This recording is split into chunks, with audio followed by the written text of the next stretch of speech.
So first, let me say thank you for participating in your comments and whether the golden child in your family dynamic was either younger or older than yourself. And as it turns out, it's about 50-50. It was almost dead even. And thinking about it, that's not surprising because each one of us, golden child or scapegoat, plays a role for the narcissist. We are ends to their means. But what about the scapegoat? How does and why does the narcissist choose the scapegoat? I've got some strong opinions on that. Strongest, first and foremost, the narcissist must hate. The narcissist must project cruelty and harm, and the narcissist must see and witness pain in some other human's face, in the twinge of their body. This is where their supply comes from. The narcissist must have this, bar none. Number one, the narcissist must feel someone else's pain. As I've said time and time again, if the narcissist does not have that, they crumple within themselves because they may be forced just for a moment to take a look at themselves. So they must project that out, get rid of that filth onto someone else, watch that someone else's pain to feel good or better about themselves. There are more reasons why we scapegoats are chosen. In my opinion, we're witnesses. We've witnessed the acts firsthand of the narcissist. And you know what the mob does to witnesses, right? They get rid of them. And how does the narcissist do this? Preemptive strikes.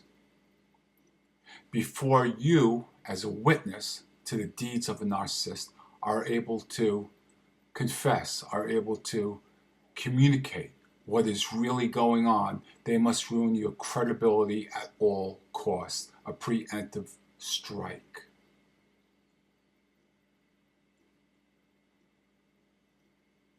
The narcissist very well may see that you're vulnerable, that you're an empathetic person, that you're kind, that you're gentle. Something the narcissist can never, ever experience within their own life, and they hate that. They know that they can never have those feelings inside themselves, so they must squash it at every intersection where they see it. And unfortunately, that comes to the expense of their own blood. That comes to the expense of the person they swore love to in the partnership. Because they are so self-insecure, because they truly do, I believe, hate themselves, they must project those feelings onto you. And if you're vulnerable, and if you're kind, and you're gentle, they must eliminate that because they can never experience that. It must be incredible pain for them to go through. Tough. As I've mentioned before, you may show a specific talent, a gift, a happiness, the ability where people gravitate towards you, intelligence. Once again, something that the narcissist cannot never experience in their lives. They will never be able to experience without manipulation people gravitating towards them with unconditional feelings. They can never for a moment be at rest with their true self and be liked for their true self. That's why they always create that false image. They are always at work creating that. And if that comes natural to you as a scapegoat, that's infuriating. They simply won't stand for it. You're also a tool, an instrumental tool, in how the narcissist communicates within their social circle. The narcissist cannot tell the church-going members, people at work, that they themselves are faulty, that they themselves are liars, or are indiscreet, or are sexually active. So they have to project that on to those who are closest to them.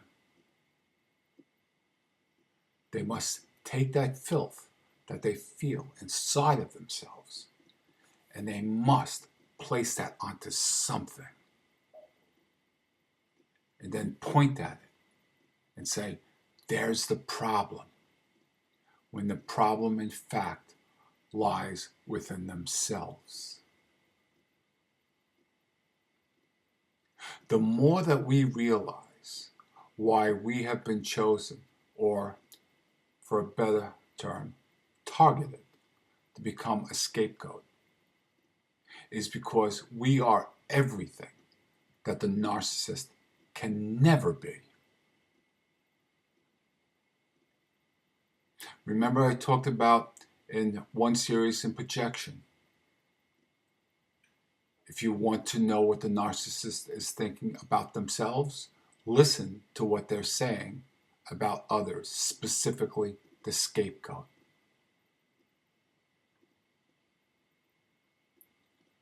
The dynamic is truly amazing.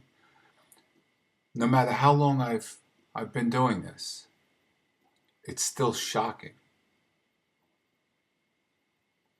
When the narcissist throws their child out of the house, I feel they want to throw themselves out. They can't stand themselves so much. When the narcissist hits, I believe they are punishing themselves. When the narcissist tells lies, I think they are simply covering for their own inadequacies. Thus, at the same time, building their own false self for others to see, and protecting them from any vulnerabilities of anyone peeking in and seeing what they're really like. Hence the term scapegoat. You know, thinking like this, for a second, I almost felt sorry for the narcissist. Now, please note, I said almost. That fooled me once. It will never, ever fool me again. Today on the Twitter storm, some of us discussed how we can almost pick out a narcissist almost immediately by their mannerism, by their speech, of how they talk with others, how they talk about others. We develop a sixth sense, a keen sense, in seeing the traits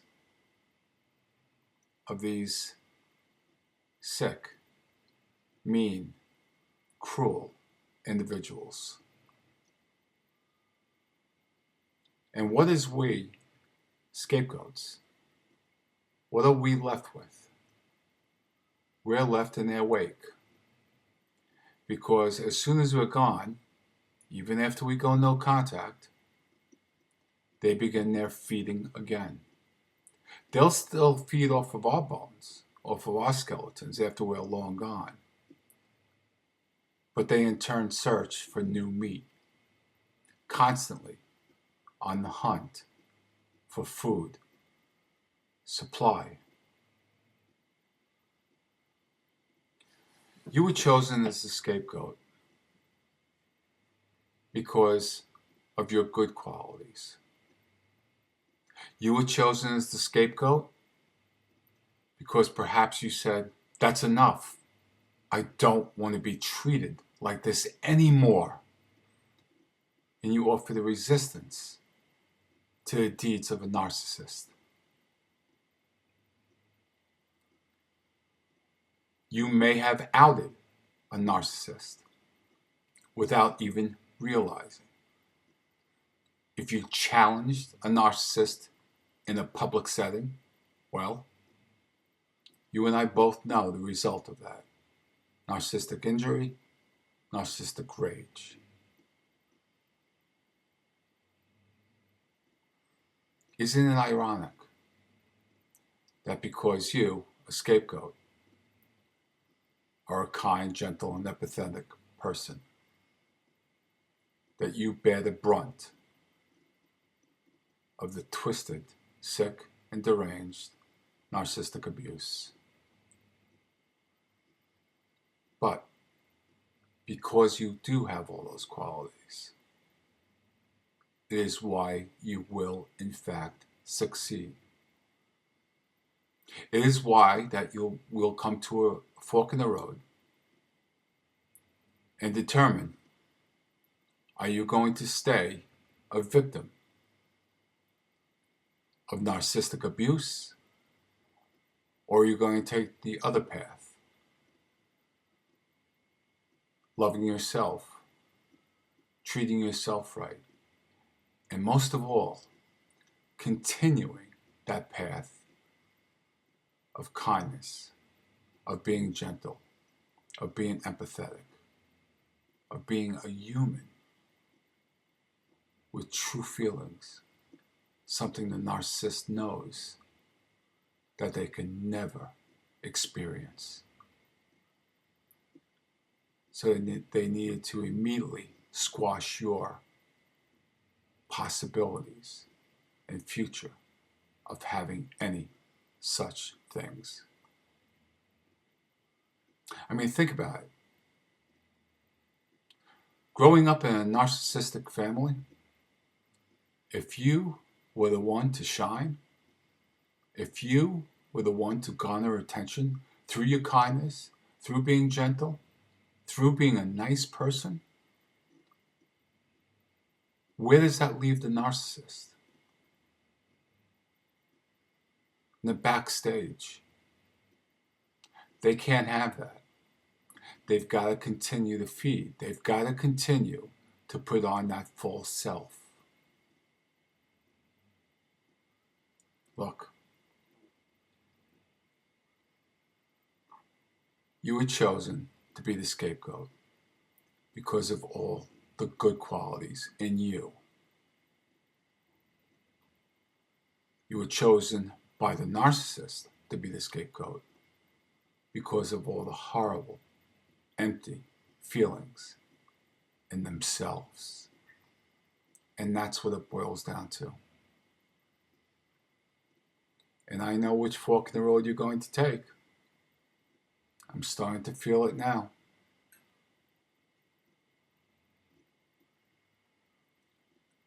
You don't have to live to be what the narcissist says and projects you are, because that's all it is projection of themselves. I know this may sound repetitive. I've said this in a few videos lately, but I can't stress to you the importance of this very matter and how very, very valuable you truly are. And it is because of that value you were chosen to be abused.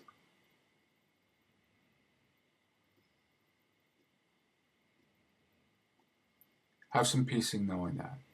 Please think about it. And if you'd like to, comment. Why do you feel you were chosen to be the scapegoat? And in that same comment,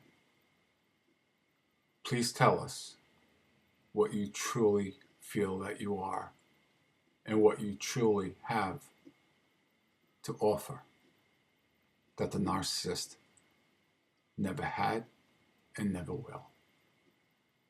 I'm wishing you peace tonight. Thank you.